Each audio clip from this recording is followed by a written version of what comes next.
Bonjour et bienvenue. Aujourd'hui, on plonge ensemble dans un livre qui a fait beaucoup de bruit. Paradoxalement, il s'agit de La force des discrets, le pouvoir des introvertis dans un monde qui ne peut s'arrêter de parler, de Susan Cain. C'est une exploration vraiment fascinante de l'introversion et surtout de la puissance souvent insoupçonnée de ceux qui préfèrent écouter plutôt que de prendre toute la place. Alors pour commencer, je vous propose un petit jeu. Voyons si les situations qui vont suivre évoquent quelque chose. C'est juste pour voir si certains de ces traits de caractère trouvent un écho particulier. Par exemple, cette préférence pour l'écrit, le fait d'apprécier la solitude ou encore de se sentir complètement vidé, même après une soirée sympa, ce ne sont que quelques pistes. Si plusieurs de ces points font tilt, alors cette analyse pourrait bien apporter un éclairage tout nouveau sur une facette essentielle de sa personnalité. Bon, maintenant que le décor est planté, entrons dans le cœur du sujet. Susan Cain, elle, introduit un concept qui est absolument central pour comprendre notre société. C'est ce qu'elle nomme l'idéal extraverti. En gros, c'est cette idée qu'on retrouve partout que la personne idéale, c'est quelqu'un de sociable, de bavard, quelqu'un qui est à l'aise en toutes circonstances, surtout en groupe. Ce qu'il faut comprendre, c'est qu'il y a eu un vrai basculement historique. Autrefois, on était dans une culture du caractère, où ce qui comptait, c'était l'intégrité, l'honneur, la morale. Et puis, on est passé à une culture de la personnalité. Avec l'arrivée de l'ère industrielle, des grandes villes, tout d'un coup, c'est le charme, le charisme, cette capacité à se mettre en avant, qui sont devenues les qualités indispensables pour réussir. Et cette culture-là, elle s'est infiltrée partout. Regardez les écoles qui poussent sans cesse aux travaux de groupe ou les bureaux en open space. Tous ces environnements sont pensés pour la collaboration permanente. Le problème, c'est que souvent, sans le vouloir, ils mettent de côté les personnes au tempérament plus calme qui peuvent finir par avoir l'impression de ne pas être à leur place. Et justement, cette préférence pour l'extraversion, elle s'appuie sur une idée très forte. La croyance que le travail en groupe, c'est toujours mieux. Mais est-ce que c'est si vrai que ça ? C'est ce qu'on va creuser tout de suite. On a tous entendu cette phrase ou une version de cette phrase. Elle résume à la perfection cette idéologie de la collaboration à tout prix. L'idée que le groupe, le collectif, va forcément, systématiquement, produire les meilleures idées. Et c'est là que ça devient intéressant. Parce que malgré l'immense popularité du brainstorming, par exemple, des dizaines d'études nous disent le contraire. Souvent, une personne seule produit non seulement plus d'idées, mais aussi des idées de meilleure qualité qu'un groupe. Pourquoi ? Parce qu'en groupe, on peut avoir peur d'être jugé ou on a tendance à suivre le mouvement, et ça peut complètement brider la créativité. Ce qui nous amène à un concept super important, la pratique délibérée. Pour devenir un véritable expert dans un domaine, que ce soit en musique ou en programmation, il n'y a pas de secret.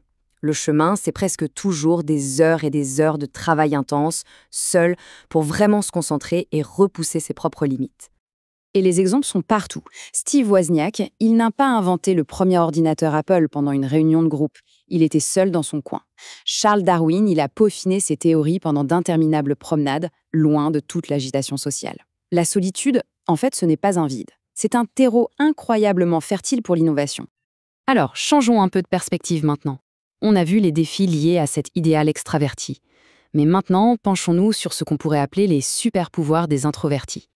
L'histoire nous donne un exemple absolument magnifique. Essayons de visualiser la scène. On est en 1955 dans un bus à Montgomery en Alabama. L'atmosphère est lourde, tendue. Le chauffeur ordonne à une femme noire de laisser son siège à un homme blanc. Un seul mot. Non. Prononcé par Rosa Parks.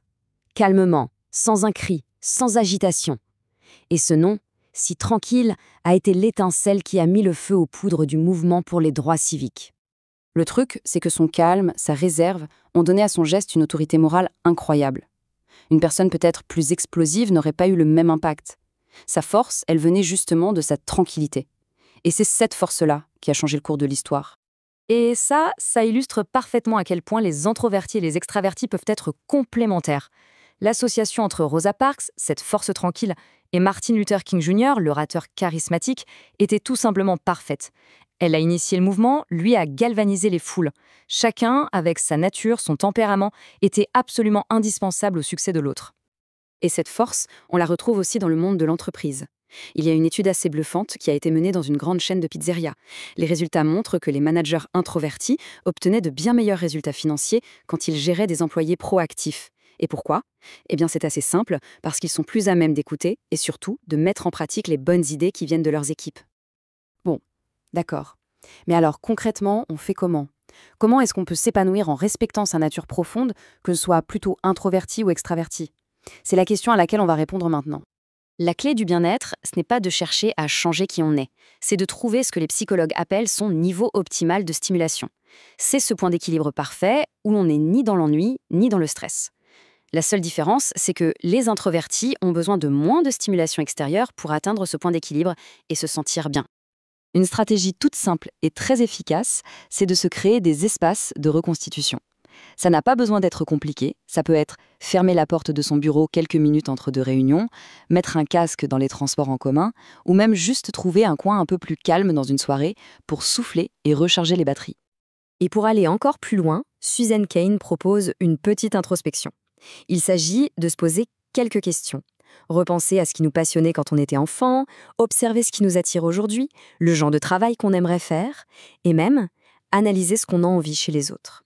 Ce sont souvent des indices très précieux pour trouver les activités qui nous correspondent vraiment et qui nous donnent de l'énergie. Et on va finir là-dessus avec cette question qui ouvre à la réflexion. Dans un monde qui valorise le bruit, l'agitation permanente, peut-être que la plus grande des forces finalement, c'est de réussir à trouver le calme à l'intérieur de soi, d'apprendre à écouter sa propre voix et de construire une vie qui lui soit vraiment fidèle.